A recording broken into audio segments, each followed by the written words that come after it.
Bonjour à tous et merci de nous retrouver pour cette information collective qui portera aujourd'hui sur le directeur en design graphique. Tout d'abord, si vous le voulez bien, nous allons avoir une rapide prise en main de l'outil. Donc, vous avez au centre de votre écran la présentation que nous vous proposons aujourd'hui. En bas, sur la barre d'outils, vous pouvez donc ajuster le contenu. En bas à droite, vous avez donc le live chat que certains d'entre vous utilisent déjà. Vous pouvez poser toutes vos questions, que ce soit sur la formation ou sur le contrat de professionnalisation. En bas à gauche, vous avez l'outil webcam qui vous permet de voir tous les intervenants qui m'accompagnent durant cette présentation. Je suis Soraya Granger et j'animerai pour vous cette présentation aujourd'hui. Le campus Fonderie d'Images est situé en bordure du 20e arrondissement, accessible depuis la ligne 3 métro Gallieni. Vous pouvez bien sûr venir en bus, en vélo ou à pied si vous êtes à côté. Le campus, c'est bien sûr des partenariats et des certifications, comme vous pouvez le voir. Notre établissement est assez grand. Chaque année, nous accueillons jusqu'à 600 étudiants. Nous disposons d'un amphithéâtre, d'un Fab Lab équipé en imprimante 3D, de casques à réalité virtuelle, 36 salles de cours équipées en Mac et PC, et bien sûr un espace événementiel qui accueille nos expositions, nos workshops, les conférences et bien sûr les jurys en fin d'année. Depuis 30 ans, l'école forme au métier du design graphique, comme nous allons le voir, de l'UX design, du développement web, du motion design et game design, de la communication et stratégie digitale. Notre établissement propose des formations de Bac Pro à Bac plus 5 afin de vous proposer un panel de formation assez large pour vos choix d'orientation. Nous proposons des diplômes d'État reconnus par l'Éducation nationale et des titres RNCP qui sont eux propres à notre établissement et qui sont reconnus par le ministère du Travail. Nos 600 étudiants ont choisi de faire donc leur formation soit en contrat d'apprentissage, soit en contrat de professionnalisation ou encore à temps plein. Notre équipe de professionnels assure une veille permanente des métiers du numérique et du graphisme et de leurs évolutions. Nous avons un réseau d'entreprises dont nous allons vous parler tout à l'heure. Sachez que vous avez un maître d'apprentissage qui vous accompagne durant le temps en entreprise et bien sûr toute une équipe pédagogique qui vous accompagne au sein de la formation. Le campus Fonderie de l'Image assure une bonne insertion professionnelle à ses étudiants, notamment parce que nous sommes là pour vous accompagner dans vos projets, dans vos besoins en formation et bien sûr répondre à toutes vos questions que vous vous posez durant vos années de formation. Actuellement, nous organisons des journées portes ouvertes accessibles depuis notre site internet www.campusfonderiedelimage.org. Le campus Fonderie d'Images, c'est bien sûr des événements annuels comme les puces de l'illustration, les puces typo dont nous parlerons tout à l'heure avec notre chef de projet, le colloque international qui a lieu là sous forme de conférence, donc dans notre salle événementielle, le push startup qui permet à nos étudiants de présenter les projets préparés en entreprise, un exemple du public de nos conférences, de workshops, et enfin, un exemple donc type de nos remises de diplômes, ce sera peut-être vous à l'issue de vos années de formation au campus. Je vais maintenant laisser la parole à Monsieur Xavier Hamet, qui est chef de projet de la formation directeur de création en design graphique. Xavier, si tu veux bien. Bonjour à toutes et à tous, je suis Xavier Hamet, donc chef de projet des niveaux Bac plus 3, Bac plus 4, Bac plus 5. Je vais vous présenter la formation directeur de création en design graphique. Donc, c'est un titre homologué par le ministère du Travail de niveau 7. Étant donné qu'il est homologué par le ministère du Travail, il est reconnu par le ministère de l'Éducation nationale et pour les personnes qui le désireraient, elles peuvent continuer en doctorat après. Cette formation se fait sous forme de contrat de professionnalisation, dont on vous parlera après, et elle court sur 2 années scolaires d'octobre à juillet. C'est une formation qui a un objectif, explorer la diversité des supports graphiques actuels. Les formateurs, les formatrices vont vous présenter énormément d'aspects du graphisme contemporain. Dans les métiers que l'on peut faire après cette formation. On a directeur, directrice de création, c'est-à-dire la personne qui donne la direction à prendre par rapport aux demandes d'un client. Alors que le directeur ou la directrice artistique, c'est la personne qui dit quels moyens on va utiliser pour aller dans cette direction. Que ce soit dans des grandes structures ou en indépendant, il y a énormément de studios de graphisme et cette formation mène à la direction de studios graphiques. Un aspect important de la formation, c'est le temps consacré à la recherche. Donc, on a des personnes qui vont après se spécialiser dans la recherche en graphisme. Je vais citer un dernier métier, designer typographique, étant donné que nous attachons beaucoup d'importance à la typographie. Quel public peut faire cette formation?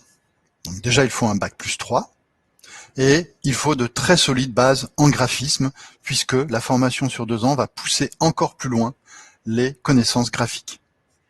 Il faut une maîtrise des outils et de la chaîne graphique, principalement InDesign, Photoshop, Illustrator. De bonnes connaissances en web sont bien aussi. Mais le plus important, c'est l'intérêt pour la recherche et le design graphique et typographique, puisque ça va être réparti sur les 2 années, ce point important. J'insiste sur un aspect, c'est que la formation, elle est tout support. C'est vraiment directeur de création en design graphique, que ce soit pour les écrans, pour les imprimés, tous les types d'écrans. C'est une formation globale. 5 pôles d'enseignement. Alors, avec tout de suite 2 points fondamentaux, le mémoire et le projet professionnel. Ce sont les aspects les plus importants de la formation et les 5 pôles d'enseignement vont dans cette direction. Donc, il y a une partie théorique, justement pour avoir les bonnes informations, les bonnes connaissances pour pouvoir faire le mémoire. Et puis, bien entendu, des enseignements pratiques. Par exemple, maquettes et mise en page sont assurés par Elsa Aupetit du studio Kiosque. Processing par Christophe Lemaître, qui est un artiste qui travaille dans ce domaine. Les 2 années de formation sont rythmées par des conférences et des workshops, à peu près 4 par an. Donc, les conférences et les workshops sont animés par des professionnels extérieurs. Tous les workshops commencent par une conférence et puis se déroulent généralement sur 5 jours. Donc, par exemple, récemment, les premières années ont eu une conférence avec Rudy Bord et des workshops, on va citer par exemple Étienne Hervy et Edith Erquy.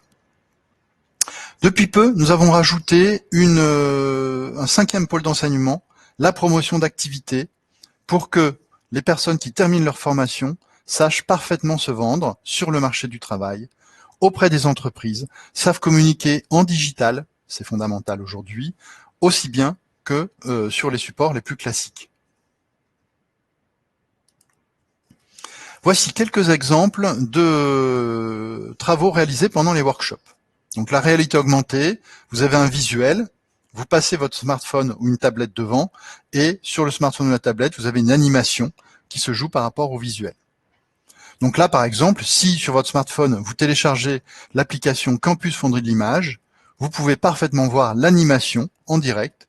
Vous téléchargez l'application, vous scannez le visuel que vous voyez actuellement, et vous allez voir, ça va s'animer. Un autre workshop complètement différent, celui animé par Edith Erquy en recherche typographique. Donc il avait demandé, je donne quelques exemples, à tous les apprenants d'arriver avec plein d'objets pour rechercher des matières, des effets avec de l'encre de Chine et du papier. Là, c'est un workshop qui a eu lieu cette année pour réaliser l'affiche des puces typographiques, la 10e édition, au campus. Donc c'est le visuel de gauche qui a été sélectionné et vous pourrez le retrouver sur le site et sur tous les partenaires de l'événement Puce Typo. Ces 2 années de formation sont évaluées en contrôle continu pour un tiers, le mémoire, un autre tiers, et le projet professionnel, un dernier tiers. Donc, les évaluations se font de manière régulière et permettent de valider la formation. Alors, lorsqu'on est diplômé, eh bien, on est reconnu par les professionnels puisque on a acquis un certain nombre de compétences en design graphique et il n'y a aucun problème pour trouver du travail, qu'on se dirige vers plutôt l'imprimé, plutôt l'écran, ou un mix des deux, puisque c'est des choses de plus en plus importantes. Voilà. Je passe la parole à Soraya et je vous remercie de votre attention. Merci beaucoup Xavier pour cette intervention. Alors si vous avez des questions par rapport à la formation, n'hésitez pas à utiliser le live chat pour pouvoir poser vos questions. Maintenant, nous allons passer au contrat de professionnalisation qui nous sera présenté par Madame Morvan, qui assure donc l'accompagnement pour la recherche de contrat. Alors, si tu le veux bien, c'est à toi. Oui, merci Soraya, bonjour à tous. Donc je vais vous présenter le dispositif du contrat de professionnalisation, donc qui est une des deux formes d'alternance. L'alternance, vous connaissez les avantages, c'est-à-dire que vous pouvez avoir un enseignement professionnel d'un côté avec du travail en entreprise de l'autre côté. Vous avez donc une intégration facilitée dans le monde de l'entreprise et une mise en pratique des enseignements théoriques. Alors, le contrat de professionnalisation en directeur de création en design graphique, il se fait en 2 ans et le volume horaire annuel est de 455 heures de formation. Et le rythme, alors la première semaine du lundi au mercredi ou du mercredi au vendredi, vous êtes au campus. Les 2 jours restants, vous êtes en entreprise et toute la semaine suivante. Et si on doit le résumer, on peut dire 3 jours au campus, 7 jours en entreprise. Et donc les avantages de ce dispositif, vous avez bien compris, la formation est donc gratuite et rémunérée et vous êtes à la fois salarié et apprenant. Alors, le contrat de professionnalisation, l'avantage, c'est qu'il n'y a pas de limite d'âge. Donc pas de contrainte de ce niveau-là, et vous pouvez suivre ce contrat pour valider la formation de directeur de création, qui est donc une formation de niveau 7. Alors, je vais vous en dire un peu plus sur les structures d'accueil. Donc, pour la partie formation, vous êtes au campus Fonderie de l'Image. Pour la partie expérience professionnelle, vous êtes dans une structure d'accueil privée hors secteur public. Et donc, alors, déjà, oublions tout ce qui est mairie, département, région, ministère, établissement public, stricto sensu. La seule exception pour le public, c'est ce qu'on appelle les EPIC, ce sont les établissements publics à caractère industriel et commercial. Donc, on pourra voir ensemble des listes et je vous accompagnerai si ce secteur vous intéresse. Et autrement, il vous reste l'intégralité du marché privé et là, il est vaste, croyez-moi. Donc, vous avez des entreprises, des associations, des fondations, des fédérations. Alors, par exemple, comme clients, enfin comme structure qui accueille actuellement nos apprenants, on a, pour ce qui concerne les entreprises, on a des apprenants à la BNP Paribas, à la SNCF, chez Canal+. Pour les associations, on a quelqu'un qui est accueilli chez Emmaüs. D'ailleurs, il y a un poste qui est ouvert chez Emmaüs à l'heure actuelle. Au groupe SOS aussi. Bien évidemment, on a des jeunes qui sont en agence, toutes petites ou des très très très grandes comme DDB ou Rébellion. On a aussi un peu d'entreprises dans le secteur de la mode. Et puis, bien sûr, on a aussi des éditeurs qui accueillent vos camarades comme Flammarion, Bayard. Voilà. Et donc, comme je vous l'indiquais tout à l'heure, c'est la structure d'accueil qui finance votre formation. Le contrat, alors pour préciser la durée du contrat, pardon. Le contrat doit couvrir l'ensemble du cycle de formation, donc de préférence 2 ans. Et le contrat, ce qui est important de retenir, c'est qu'il peut démarrer jusqu'à 2 mois avant le début de la formation. Donc la formation, elle commence début octobre et vous pouvez commencer votre contrat début août. Alors, vous avez donc une rémunération qui vous est versée par l'entreprise. Elle est constante sur toute la durée du contrat, peu importe les jours que vous passez en entreprise, que vous passez au campus. Et la rémunération, il s'agit d'un salaire minimum et tout est négociable. Je vais vous montrer la grille. Donc là, vous êtes plutôt sur la fourchette en général de 21 à 25 ans, donc c'est 80% du SMIC ou du minimum conventionnel minimum, donc. Et pour les 26 ans, vous êtes au SMIC. Alors, l'accompagnement, on travaillera ensemble, hein. On va faire un coaching, je vais essayer de faire un coaching le plus personnalisé possible. On va commencer par voir ensemble votre CV, votre lettre de motivation, de manière à ce que vous puissiez répondre assez rapidement aux annonces. Et puis aussi, on va parler de votre approche du marché du travail, des cibles que vous souhaitez viser et de tout ce qu'on pourrait mettre en œuvre pour arriver à cet objectif. Donc, on va travailler sur votre réseau et aussi pas mal sur les candidatures spontanées. On fera aussi des simulations de relance téléphonique, parce que le téléphone, c'est important dans la recherche d'emploi. Et puis aussi, on pourra préparer ensemble vos entretiens. Pour ce qui est du portfolio, cette fois-ci, vous allez bénéficier d'un atelier personnalisé, animé par une graphiste. Ça va se faire en ligne pendant 1 heure. Et là, vous pourrez présenter votre CV et votre portfolio et voir quelles sont les améliorations possibles. Voilà. Et puis par la suite, une fois que vous serez en entreprise, vous aurez un suivi pédagogique assuré par les équipes de Xavier. Voilà, je crois que je vous ai à peu près tout dit. Eh bien, Soraya, je te laisse la parole. Merci Anne-Laure, merci pour cette intervention. Maintenant, nous allons passer à l'accompagnement que Madame Anaïs Salmon, notre référente handicap, assure pour nos jeunes en situation de handicap. Anaïs, c'est à toi. Oui, bonjour à tous et bienvenue donc à cette réunion d'information collective. Vous avez donc mes coordonnées qui s'affichent si vous êtes concerné par un handicap. Qu'est-ce qu'on entend par handicap? Alors, cela peut aussi bien concerner troubles moteurs, troubles auditifs, que la plupart d'entre nous connaissent très bien, mais il faut savoir qu'il y a aussi beaucoup de handicaps qu'on appelle invisibles, à savoir les troubles des apprentissages, troubles de dyslexie, et la plupart de nos candidats et apprenants sont concernés. Donc, mon rôle, ma mission est de les accompagner dans leur intégration en formation, en sachant que dès le début d'année, vous êtes reçus en entretien pour faire le point sur les aménagements dont vous avez besoin. Je pense notamment, pour la plupart, à l'aménagement de tiers-temps à l'examen, enfin, un peu plus de temps nécessaire pour les rendus de devoirs, etc., etc. Pour ce qui concerne toujours l'intégration en formation, ça va passer également par la sensibilisation des formateurs. Sachez que vous pourrez ensuite faire le point avec Xavier Ramette, qui sera votre chef de projet de formation. Voilà, pour pouvoir bien accompagner la mise en œuvre des aménagements dont vous avez besoin, en voyant voilà de quoi vous avez besoin pour chaque matière, en sachant que des points sont prévus toute l'année pour voir votre évolution, pour s'assurer que tout se passe bien. Même chose pour ce qui concerne la recherche d'entreprise. Sachez que comme vous allez devenir un apprenti, cela veut dire que vous allez devenir aussi un salarié à part entière.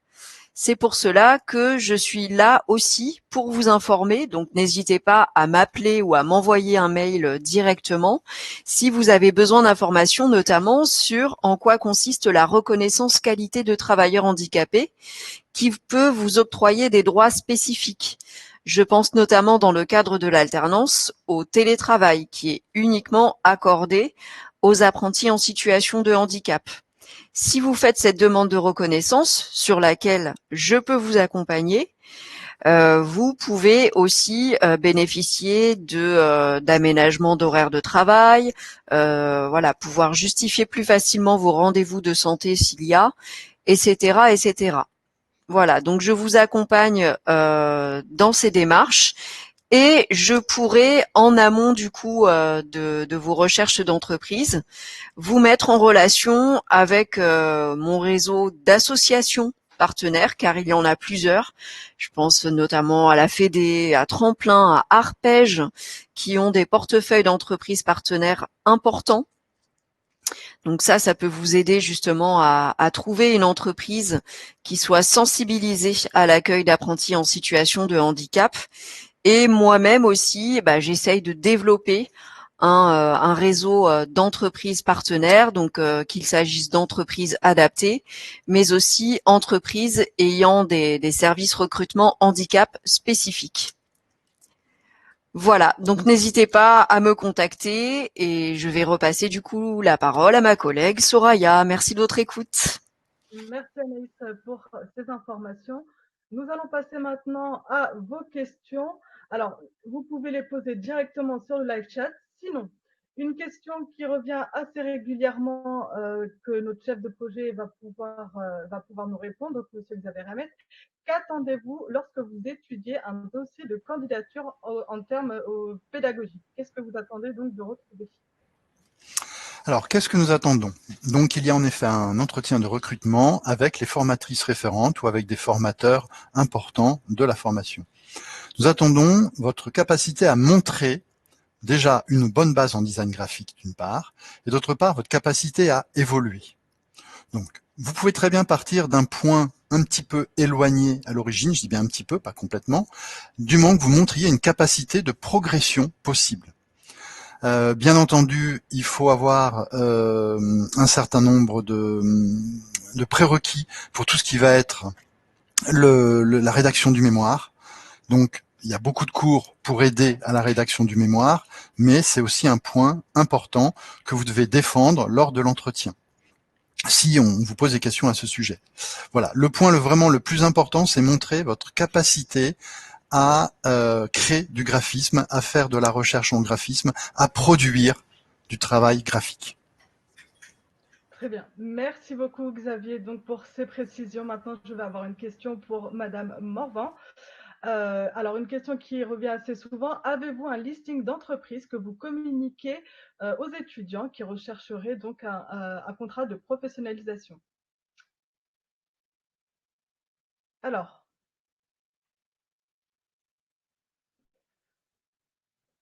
nous y reviendrons plus tard, le Oh, non, temps non, que non. Anne-Laure puisse Pardon. Ah, Ça y est, je voilà. suis connectée, désolée. Vas-y. Alors, en fait, on fonctionne pas tout à fait comme ça au contrat de professionnalisation. J'interroge régulièrement notre base entreprise pour remonter des annonces qu'on vous diffuse. On va aussi organiser prochainement un job dating qui sera cette fois-ci en ligne. Et autrement, je vous accompagne pour aller vers les cibles qui vous conviennent. Vous avez tous des envies différentes et donc je vous aide à identifier les entreprises qui correspondent à vos souhaits. Si vous voulez aller vers dans l'édition, va pas fonctionner de la même manière que vous si vous voulez aller dans le domaine associatif, pardon. Et bien évidemment, j'essaie d'être réactive dès que vous avez des questions en particulier, vous voulez contacter une entreprise et vous manquez de contact, eh bien je vous y aide. Voilà, tout simplement. Merci beaucoup Anne-Laure pour ces précisions. Nous allons enchaîner tout de suite donc avec la suite de votre parcours d'inscription. Vous avez dû vous connecter sur votre portail Netipareo pour vous préinscrire. Vous pouvez bien sûr compléter cette inscription ou la modifier une fois que vous avez donc créé votre candidature. Il y a des pièces, bien sûr, à joindre qui sont nécessaires, comme le CV, le portfolio, les bulletins, un certificat de scolarité et tout autre élément qui vous sera demandé. C'est très important pour l'étude de votre dossier. Vous pouvez bien sûr consulter la progression de votre candidature depuis votre espace. Enfin, vous pouvez prendre note donc du contact de Madame Morvan, qui est chargée de recrutement et qui est intervenue aujourd'hui. Nos journées portes ouvertes, comme je vous le disais tout à l'heure, sont accessibles depuis notre site internet qui s'affiche sur la présentation. Vous pouvez bien sûr télécharger le document de la formation dont on a parlé aujourd'hui. Et bien sûr, je vous invite à nous retrouver sur les réseaux, que ce soit sur Facebook, Instagram, Twitter. Et bien sûr, vous pouvez retrouver nos vidéos sur la chaîne YouTube du campus. Merci à tous de nous avoir suivis pour cette information collective et à bientôt, j'espère, au campus.